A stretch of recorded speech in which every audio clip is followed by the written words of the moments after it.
1 फरवरी 2026 को 16वें finance commission की budget report Himachal Pradesh के लिए एक बहुत बुरी खबर लेकर आती है कि 16वें वित्त आयोग की रिपोर्ट्स ने हिमाचल प्रदेश को मिलने वाला रेवेन्यू डेफिसिट ग्रांट यानी राजस्व घाटानुदान पूरी तरह से खत्म कर दिया है।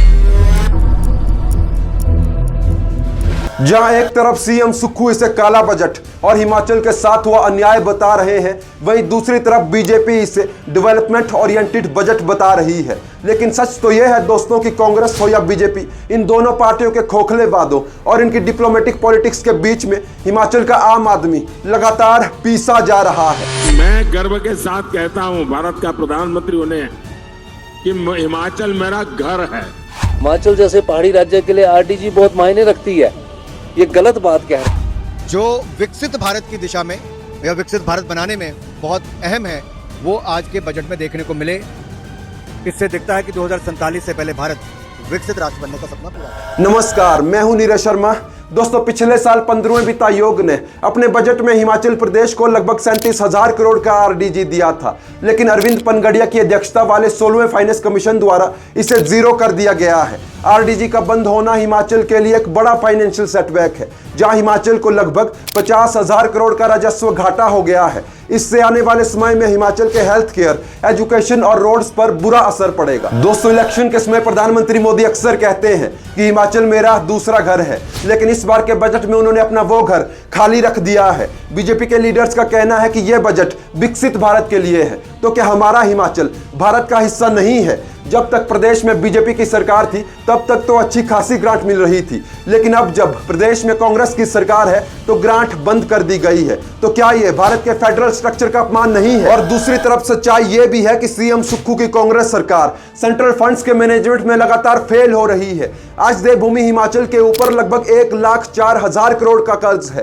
कांग्रेस ने हिमाचल में ओपीएस और 1500 की गारंटी जैसे बड़े वादे करके चुनाव जीता, लेकिन क्या इन वादों ने स्टेट की इकोनॉमी पर बोझ नहीं डाला? और कांग्रेस ने अपने फ्रीबीज के चक्कर में प्रदेश को आज कंगाल कर दिया है। आप चुनाव के समय युवाओं को 5 साल में 5 लाख नौकरियां देने का वादा करते हैं, लेकिन ग्राउंड रियलिटी क्या है? आज जॉब्स के नाम पर वन मित्र, अग्नि मित्र, पशु मित्र और जल मित्र जैसी भर्तियां निकालकर हिमाचल के युवाओं के साथ ठगी की जा रही है। पीरियोडिक लेबर फोर्स सर्वे के अनुसार आज हिमाचल में बेरोजगारी दर बढ़कर 29.6 हो गई है, जो कि पूरे देश में सबसे अधिक है। यानी आज हिमाचल में हर 3 में से 1 युवा बेरोजगार बैठा है, जो कि इस निकम्मी सरकार के निकम्मेपन को दर्शाता है। और अगर बीजेपी की बात करें तो एक तरफ बीजेपी के लीडर्स स्टेट में विकास का नारा देते हैं, लेकिन जब हिमाचल के लिए आरडीजी बंद होता है तो वही नेता चुप्पी साध लेते हैं या इसे सही साबित करने में लग जाते हैं। एक तरफ प्रधानमंत्री मोदी हिंदू एकता की बात करते हैं और दूसरी तरफ वो यूजीसी जैसा काला कानून लाकर हिंदुओं को आपस में बांटने का काम करते हैं। दोस्तों, एक बार सोचकर देखिए,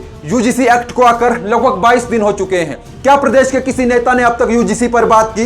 कांग्रेस हो या बीजेपी, प्रदेश के किसी नेता ने अब तक यूजीसी पर बात नहीं की है, क्योंकि इनको इस सबसे कोई फर्क नहीं पड़ता और हम सब सिर्फ इनके वोट बैंक के लिए है। किसी पार्टी का वोट बैंक स्वर्ण है तो किसी पार्टी का एससी, एसटी और ओबीसी। लेकिन अब हमें भी यूजीसी जैसे एक्ट का बहिष्कार करना होगा और हिंदुओं को एकजुट होकर रहना होगा। दोस्तों, हिमाचल को आरडीजी ना मिलने के बाद सीएम सुक्खू का कहना है कि केंद्र सरकार उनके साथ भेदभाव कर रही है, लेकिन जब केंद्र से बजट आता है तो सुखविंदर सिंह सुक्खू की सरकार सेंट्रल फंड्स को सही से इस्तेमाल ही नहीं कर पाती। यानी इन दोनों ही राजनीतिक दलों ने देवभूमि हिमाचल को राजनीति का अड्डा बना दिया है, जहां नुकसान सिर्फ आम जनता का हो रहा है। दोस्तों, वक्त आ चुका है कि हम कांग्रेस और बीजेपी से ऊपर उठकर सवाल पूछें कि हमारा हक कहां है। दोस्तों, आपको क्या लगता है? क्या सेंटर ने हिमाचल के साथ भेदभाव किया है या सुक्खू सरकार की गलतियों की सजा आज हिमाचल की जनता भुगत रही है?